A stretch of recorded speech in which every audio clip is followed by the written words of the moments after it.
నమస్తే అండి. శ్రీ గురుభ్యో నమః. మహాగణాధిపతయ నమః. శ్రీమాత్రే నమః. ఈరోజు మనము ద్వాదశ రాశుల వాళ్ళకి డిసెంబర్ 2025 రాశి ఫలాలు ఎలా ఉండబోతున్నాయో తెలుసుకునే ప్రయత్నం చేద్దాము.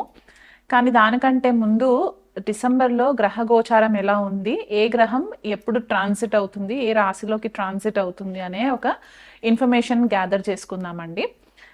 మొదటగా మనము రవి గ్రహం గనక చూసుకున్నట్లయితే రవి డిసెంబర్ 1వ తారీఖు నుంచి 15వ తారీఖు వరకు కూడా వృశ్చిక రాశిలో సంచారం జరగడము, దాని తర్వాత నెలాఖరి వరకు అంటే 31వ తారీఖు వరకు కూడా మనకి ధనుసు రాశిలో సంచారం జరగడం అనేది కనిపిస్తుంది. చంద్రుడు ఎలాగో మనకి 2.5 రోజులకి రాశి మారుతూ ఉంటారు కాబట్టి చంద్రుడి పరిజ్ఞానం మనకు అంతగా తీసుకోము మేజర్ ట్రాన్సిట్స్కి సంబంధించి. సో కుజుడు కనుక చూసుకున్నట్లయితే డిసెంబర్ 7వ తారీఖున ధనుసు రాశిలోకి సంచారము, దానికంటే ముందు మొదటి 6 రోజులు కూడా వృశ్చిక రాశిలో సంచారము, రవి కుజుల యొక్క కలయిక మొదటి 6 రోజుల వరకు కూడా ఉంటుంది వృశ్చిక రాశిలో. తర్వాత డిసెంబర్ 7వ తారీఖు నుంచి డిసెంబర్ 31 వరకు కూడా కుజుడు ధనుసు రాశిలో సంచారం జరగడం అనేది కనిపిస్తుంది. గురుగ్రహం చూసుకున్నట్లయితే వక్రిగతిలో ఉండి ఫస్ట్ 5 days అంటే 1వ తారీఖు నుంచి 5వ తారీఖు వరకు కూడా గురువు మనకి కర్కాటక రాశిలో సంచారం జరిగి వక్రిగతిలో మనకి మిథున రాశిలోకి ఎంటర్ అవ్వడం అనేది కనిపిస్తుంది అనమాట. అండ్ మనము చాలా ఎపిసోడ్స్లో ఇదివరకు కూడా చెప్పుకున్నాము, గురువు మనకి ఈ సంవత్సరం అతిచారి లో ఉంటారు ట్రాన్సిట్లో అని, అంటే ఫాస్ట్ మూవ్మెంట్ ఉంటుంది. సో మిథున రాశిలో సంచారం జరుగుతుందన్నమాట 5వ తారీఖు నుంచి నెలాఖరి వరకు కూడా. శనిని చూసుకున్నట్లయితే మీనరాశిలో సంచారము పూర్వభాద్ర నక్షత్రంలో నుంచి సంచారం జరుగుతుంది. రాహు చూసుకున్నట్లయితే గనక కుంభరాశిలో శతభిష నక్షత్రంలో సంచారము, కేతు పూర్వ ఫాల్గుని నక్షత్రంలో సింహరాశిలో సంచారం జరగడము. అండ్ బుధుడి కనుక చూసుకున్నట్లయితే మొదటి 16 రోజులు కూడా మనకి వృశ్చిక రాశిలో సంచారము, తర్వాత ధనుసు రాశిలోకి సంచారం అనేది కనిపిస్తుంది. అండ్ శుక్రుడు కనుక చూసుకున్నట్లయితే మొదటి 20 రోజులు కూడా మనకి వృశ్చిక రాశిలో సంచారము, దాని తర్వాత ధనుసు రాశిలోకి సంచారం జరుగుతుంది. సో ఇలాంటి గ్రహగతులని మనం గనక పరిశీలించినట్లయితే ఎక్కువ మనకి ధనుసు రాశి వృశ్చిక రాశి యాక్టివేషన్ అనేది కనిపిస్తుంది. అండ్ మనకి శుక్రుడు మనకి వృశ్చిక రాశిలో సంచారం, తులారాశి నుంచి వృశ్చిక రాశిలో, తర్వాత వృశ్చిక రాశి నుంచి ధనుసు రాశిలోకి, ఇక్కడ కూడా మనకి జలతత్వమైన వృశ్చిక రాశి యాక్టివేషన్లో ఉండడము. అండ్ మనకి శని కూడా మీనరాశిలో సంచారము, జలతత్వ రాశి అవ్వడము. అండ్ రాహు వచ్చేసరికి శతభిష నక్షత్రము జలతత్వ నక్షత్రంలో, అంటే శతభిష మనకి వరుణుడు రూల్ చేస్తారు కాబట్టి ఇక్కడ మనకి వరుణుడు వర్షాలకి కారణం అని కూడా మనం చెప్తూ ఉంటాం. అంటే ఆయన వర్షాలకి దేవుడు, లేకపోతే మనకి సముద్రాలకి దేవుడు అని కూడా మనం చెప్తూ ఉంటాం కాబట్టి రాహు అక్కడ సంచారం జరగడము. అండ్ రవి కూడా మనకి మొదట 15 రోజులు వృశ్చిక రాశిలో సంచారము, తర్వాత మనకి ధనుసు రాశిలో సంచారము. సో ఇలాంటి ట్రాన్సిట్ని మనము చూసుకున్నట్లు అయితే గనక మనకి గ్లోబల్ లెవెల్గా చూసుకుంటే మనకి వాటర్కి సంబంధించి, అంటే జలానికి సంబంధించి కొద్దిగా మనకి ఇష్యూస్ రావడం, అంటే సైక్లోన్స్ రావడము, టైఫూన్స్ రావడము, లేకపోతే వాటర్కి సంబంధించి యాక్సిడెంట్స్ జరగడం, అంటే కొంతమంది బీచెస్కి వెళ్ళడము, అక్కడ ఇష్యూస్ రావడము, లేకపోతే యాక్సిడెంట్ జరగడము, వీళ్ళు కొద్దిగా నెగ్లిజెన్సీ తోటి ఉన్నప్పుడు కొద్దిగా యాక్సిడెంట్స్ జరగడము వాటర్కి సంబంధించి ఇవి ఎక్కువ కనిపిస్తూ ఉన్నాయి. కాబట్టి వీళ్ళనంత మట్టుకు ద్వాదశ రాశులు అందరూ కూడా ఇదొక కామన్ పాయింట్ గుర్తుపెట్టుకోండి. ఎక్కడన్నా నదీ స్థానాలకు వెళ్ళినా, సముద్ర స్థానాలకు వెళ్ళినా కొద్దిగా అలర్ట్గా ఉండే ప్రయత్నం చేసుకోండి. మనకి ఈ ట్రాన్సిట్స్ వల్ల చలి తీవ్రత కూడా ఎక్కువ జరిగే ఛాన్సెస్ కనిపిస్తుంది. మనకి తెలుగు రాష్ట్రాలలో చలి కూడా ఎక్కువ ఉంటుంది. ఈ కోల్డ్ ఫ్రంట్ అనేది అయితే చెప్తూ ఉంటామో, ఈ మొదట 15-16 రోజులు కూడా కోల్డ్ ఫ్రంట్ అనేది ఎక్కువ ఉండి ఉష్ణం చలి ఎక్కువ అయ్యే ఛాన్సెస్ కనిపిస్తూ ఉన్నాయి. సో అది కూడా ఒకటి మైండ్లో పెట్టుకోండి. ఎవరైనా సముద్ర తీరంలో ఉన్నవాళ్ళు వేరే దేశాలలో ఉంటే గనక ఈ జలాశయాలకి వెళ్ళినప్పుడు కొద్దిగా కేర్ఫుల్గా ఉండండి.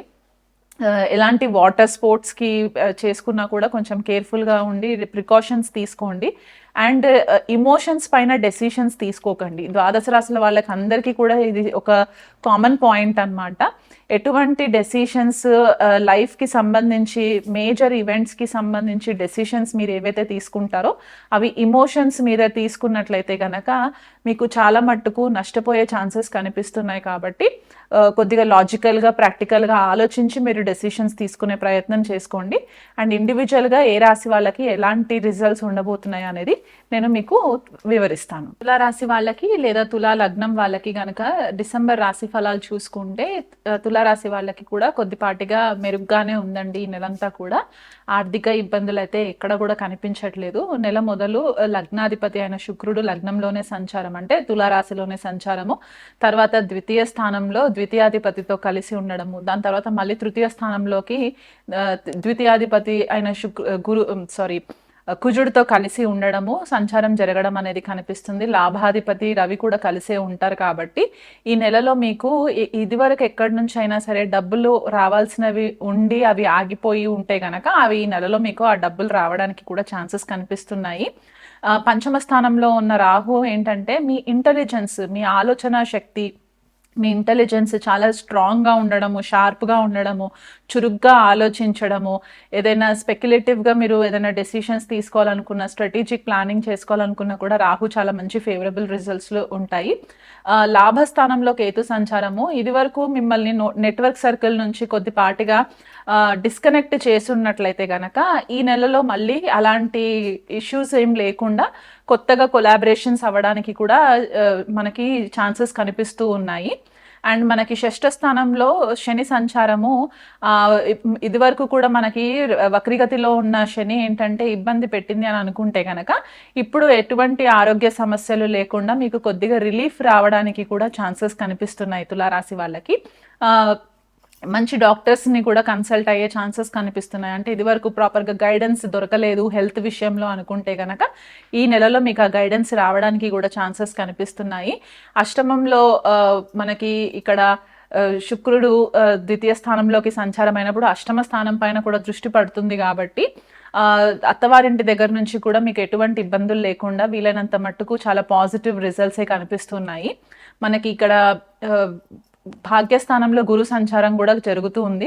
ఎందుకంటే డిసెంబర్ 5వ తారీఖున గురువు వక్రీగతిలో మిథున రాశిలోకి సంచారం జరుగుతుంది. కాబట్టి అది మీకు భాగ్యస్థానం అవుతుంది. కాబట్టి ఇక్కడ మీకు కొద్దిపాటిగా ఫేవరబుల్ రిజల్ట్స్ రావడము, దూరదేశ ప్రయాణాలు చేయడము, దూర ప్రాంత ప్రయాణాలు చేయడము, లేకపోతే ఏదైనా దేవాలయాలు విజిట్ చేయడము, ఇలాంటివి జరిగే ఛాన్సెస్ కనిపిస్తున్నాయి. కాబట్టి ఓవరాల్గా చూసుకుంటే తులారాశి వాళ్ళకి డిసెంబర్ నెలలో మంచి ఫలితాలు కనిపిస్తున్నాయి.